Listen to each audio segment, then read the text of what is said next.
Hello and welcome to another book haul. Again, this is from the Big Commission palette, and I have a bunch of books to share with you again, and I am very excited because there are some really good ones in this box.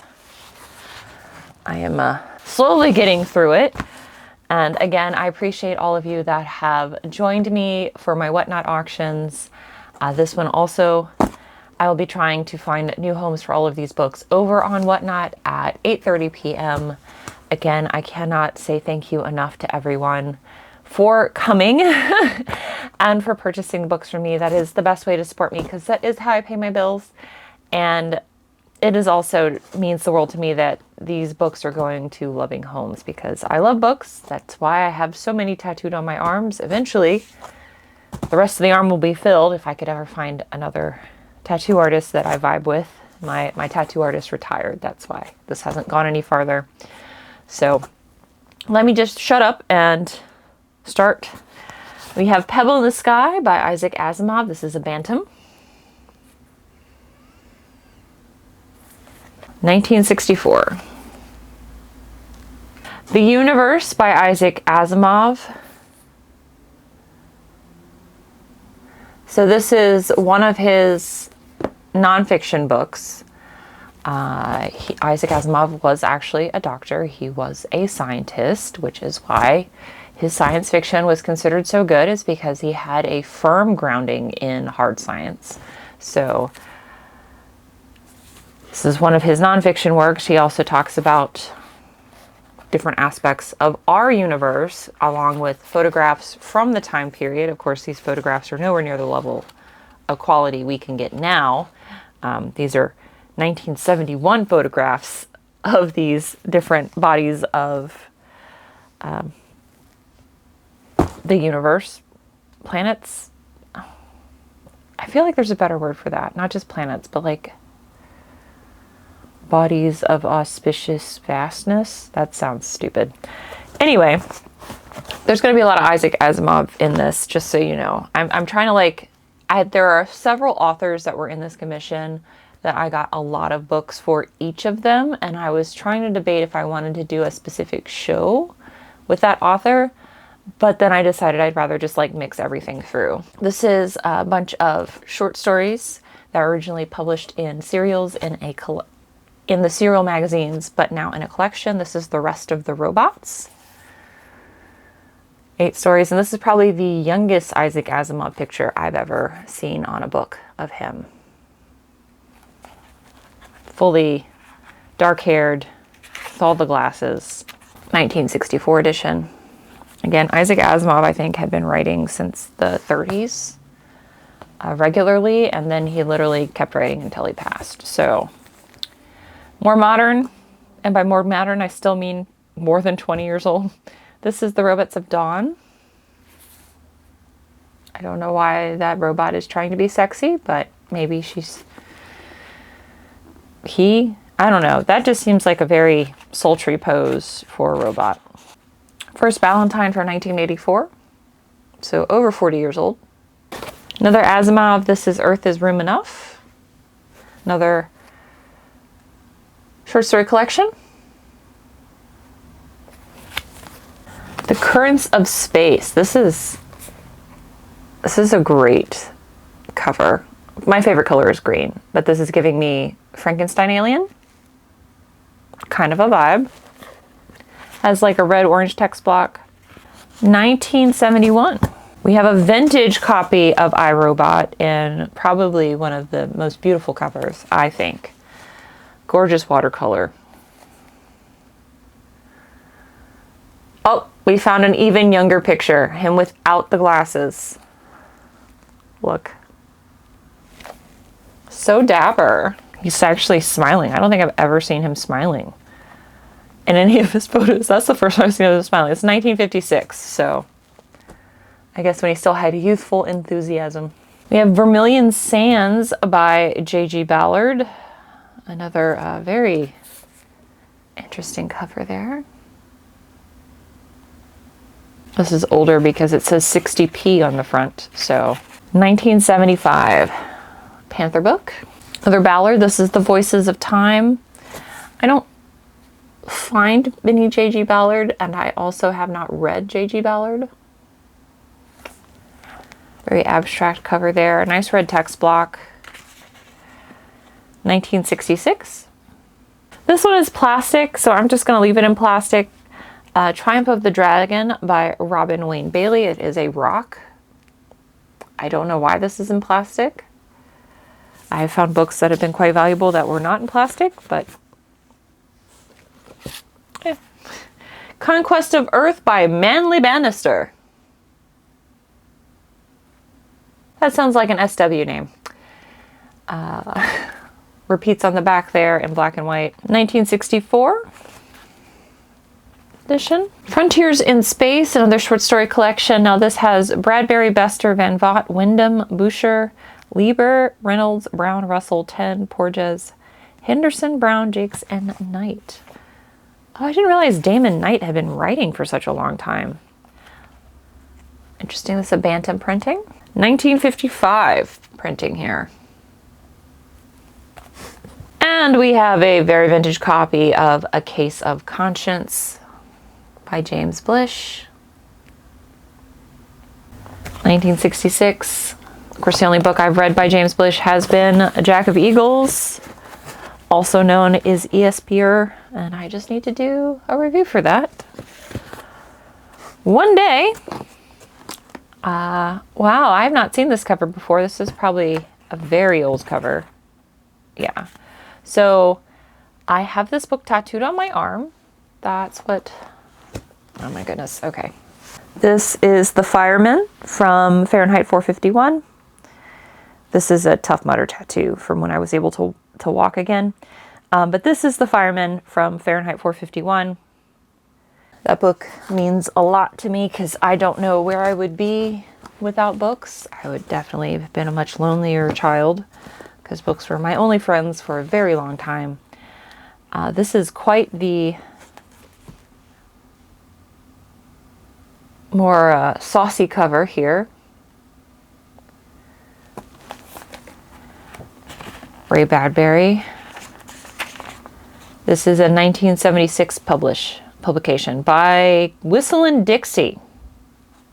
That is who did the cover art for this, is Whistling Dixie. No idea who that is. Maybe Editing Bob will put a picture up on the screen. The Circus of Dr. Lau and Other Improbable Stories. This is actually one I am keeping. I do collect Ray Bradbury. And this is one of the few books I do not have, and it is in a Bantam edition. So I'm sorry, I'm showing it to you. I didn't realize this is one of the ones I was going to keep until I literally just saw that I had accidentally put it in this pile. But this is from 1956. It is a short story collection from him. But as you can tell, I have a penchant for him. Beautiful Martian Chronicles cover. This is another Bantam. I think this is the late 70s printing. Oh, yep, late 70s printing, late 70s art, but mid 80s book. Has him there. Something Wicked This Way Comes by Ray Bradbury. I love this cover. I think this cover is beautiful. Again, another Bantam printing from the 80s. We have Marion Zimmer Bradley, The Forbidden Tower. This is a Darkover novel. Again, an author that I recommend only purchasing secondhand. Don't have to purchase it for me, but if she is someone you are interested in reading, I would recommend only buying their stuff secondhand, so it does not benefit her estate in any way. But she is an excellent writer, unfortunately. So if you don't know why I would say that, that is what Google is for and Wikipedia. So do that at your will. Danny Dunn and the Smallifying Machine. This is an Archway paperback by Jay and Raymond Abrishkin. I have never heard of this story. Honey, I Shrunk the Kids. Does anybody else remember those movies? Rick Moranis. I think he's come back to acting for a movie. I know all of his kids are grown, so I feel like that's why he said it was okay to come back. That man was awesome. Anyway, 1971, Archway book. David Drake, Ranks of Bronze. in a Bane cover. The Forlorn Hope, another David Drake, and another Bane. I have The King of Elfland's Daughter by Lord Dunsany. Of course, one of Matt's favorite fantasy books. I do hope he reads more fantasy. I recommended Her Majesty Wizard to him multiple times. Maybe one day he'll read it. This is a second printing from 1973. Gorgeous cover. Other by Gordon R. Dickinson. This is a sequel to Young Blaze. Of course, Gordon R. Dickinson, most known for his Dorsai series and The Dragon and the George. I actually already own this book, or I would have kept it, because I do prefer fantasy, but science fiction has definitely grown on me quite a bit. Another Gordon R. Dickinson. This is The Preacher Mass. Beautiful cover. Again, pink and purple. Gives me very much Book Jack vibes. So I recently found a copy of this book in book club edition hardcover, and I do prefer hardcovers, so I'm actually selling my paperback, my vintage paperback. This is Our Friends from Foilix 8, PKD. And again, I'm doing that because I am trying to offset all of the books I've kept, because I've kept a bunch. I also already have this in a, what I would say, better cover, but you know, tastes differ. Some people would enjoy this cover more, especially if you like booty cheeks, as Mr. Delaney does. This is Neveriona. This is his fantasy novel, his big fantasy epic. I already own that. Speaking of Delaney, this is The Einstein Intersection. Part of the reason why I love BookTube and love reading and reviewing books is because everybody has a differing opinion on some books. It's very interesting that some other booktubers have differing opinions on this book. I was very meh to this book, especially in relation to how I feel about Babel 17. But his other Nebula award-winning book that is available, Matt liked it a lot more than I did.